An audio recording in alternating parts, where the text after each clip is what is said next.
TOA community, welcome back everybody. Robert Linkul. We are gathered here together today to continue discussing Outlive. This is another component of chapter 11. Let's dive into this. Continued muscle loss and inactivity literally puts our lives at risk. Seniors with the least amount of muscle mass, also known as lean mass, are at the greatest risk of dying from all causes. One Chilean study looked at about 1,000 men and 400 women, with the average age of 74 at enrollment. The researchers divided the subjects into quartiles based on their appendicular lean mass index, technically the muscle mass of their extremities, arms, legs, and normalized to their height, and followed them over time. After 12 years, approximately 50% of those in the lower quartile were dead, compared to only 20% of those in the highest quartile of lean muscle mass. While we can't establish causality here, the strength and reproducibility of findings like this suggest this is more than just correlation. Muscle mass helps us survive old age. This is another area where lifespan and healthspan overlap to the greatest extent. That is, I suspect that having more muscle mass delays death precisely because it also preserves healthspan. This is why I place so much emphasis on maintaining our muscular skeletal structure, which I also call the exoskeleton, for lack of better terms. Your exoskeleton muscle is what keeps your actual skeletal bones upright and intact. Having more muscle mass on your exoskeleton appears to protect you from all kinds of trouble, even adverse outcomes following surgery. But most importantly, it is highly correlated with a low risk of falling, a leading but oft ignored cause of death and disability in the elderly. As this figure will show you, falls are by far the leading cause of accidental deaths in those aged 65 and older. And this is without even counting the people who died 3 or 6 or 12 months after their non-fatal but still serious fall pushed them into a long and painful decline. 800,000 older people are hospitalized each year, according to the CDC. So then he's got this chart here, and that shows accidental overdose, transport accidents, falls, and other. So you can see 65 to 74 leading cause, 75 to 84 leading cause, and then 85 and older for sure leading cause. So there's definitely a correlation, as he said in there, with that Chilean study as well, that looks at if an individual has more muscle mass into their later ages, let's call it the last third of life or last third of a decade, they are more likely to stay upright, move their bodies more efficiently, more effectively, and have enough muscle mass on their frame to move their bones and their body around in a good postured position. This is where we start to see a lot of gait variations and change, not only in an individual's posture, but how they manipulate their body as they move through space, general locomotion.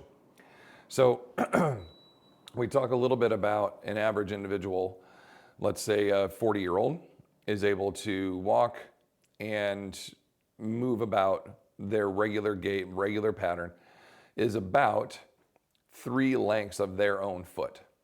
So from my back heel to the front of my toe, let's call that 10 inches. And then my other foot, also 10 inches. As I take a step, between my rear toe and my front heel, I should have about 10 inches.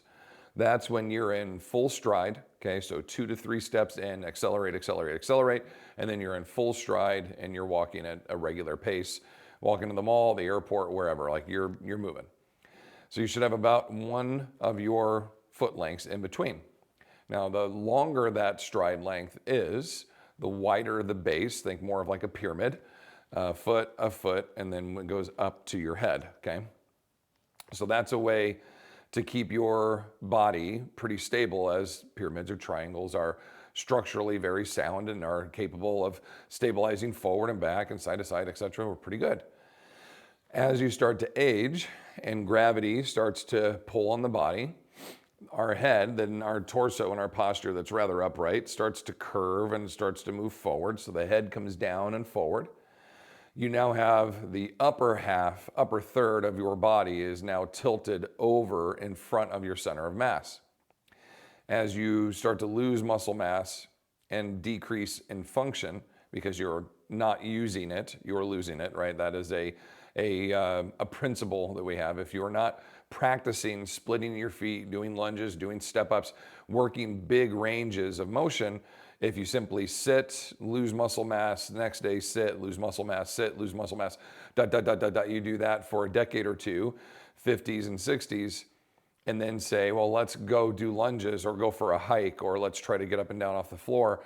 Your body hasn't done that in 2 decades. So 20 plus years, you've lost the ability to do it.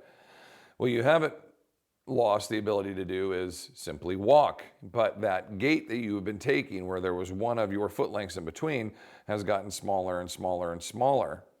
And thus we kind of go from this pyramid, this triangular pyramid, and we start to invert into more of a top. And when that top is spinning and it's in perfect, I actually have one that I love to use here as my example if my kids didn't steal it. Here we go. So we have our top is in perfect spinning position, it's great. But if it wobbles and loses its stability, down it goes. And that becomes the aging body. That's what leads to these falls, those statistics. And 800,000 people fall every year. And there's a high number of them that when they fall, they bang their head or they do something that ends their life, okay? The others fall and they break their hip or they break their back or they snap their femur or they break their shoulder or they break a bunch of ribs or whatever occurs that is catastrophic. And now they're not dead, they're still alive, but they're not capable of doing even 10% of what they were able to do before, which is already significantly reduced because they're not practicing or doing anything other than walking, sitting, walking, sitting, walking, sitting, okay? So what does quality of life become now, as Peter mentioned in there, for the next 3, 6, 9, 12 months? Quality of life is just awful. And what led into that downfall when they die 3 to 12 months later is the fall. The fall was what started this whole thing. And we've seen that in family members, and we see that statistically in research like that, all on the rise, all numbers increasing. So not only is our ability to develop and create and then maintain muscle mass going to help us live longer, it's going to help us stay more capable and upright. And in the case that we do fall down, ideally, you bounce back and return to normal life, or at least somewhat close to normal life. But the fall, even if you break an arm or break a hip or break something, you're able to recover and rebuild and get back to where you were because of all the muscle mass that you'd already developed, because of the bone density that existed. Instead of your femur shattering into 6 pieces, maybe it just has a hairline crack or a small fracture to it, and you're able to, rebuild from there. I have 2 clients in particular that over the last 2 years have both fallen twice now, and both broke their shoulder the first time. And then with this last one broke a kneecap and the other one broke her back. And both have been lifting weights, both have been able to rebuild and get themselves back to full capacity after their shoulder. And now both are rebuilding themselves back from their most current falls, which were a week ago and 4 weeks ago, but are both already back in here lifting weights. One in a full knee splint, legs straight, sitting on a bench, lifting weights, pulling, pushing, pressing, doing upper body work and maintaining her ability to get up and down and maintaining her ability to use her arms and push herself up and down out of chairs. She's got to allow her kneecap to recover. That doesn't mean she sits for 6 weeks. That's a very quick way to lose all this great work that she's put in to maintain the muscle mass that she has, but is also probably the reason that when she fell, her kneecap got a crack in it instead of her leg blowing apart. And the other one fell twice in a matter of 3 days and had a very small fracture of a vertebrae that did require the need to get fixed, but it did not blow apart. It did not require a new hip. It did not, and these were significantly, bad falls. So 2 anecdotal but personal stories, experiences of mine, along with my dad who fell and broke both of his hips, and other family members and people we've had in our lives over the years have proven these statistics to be accurate.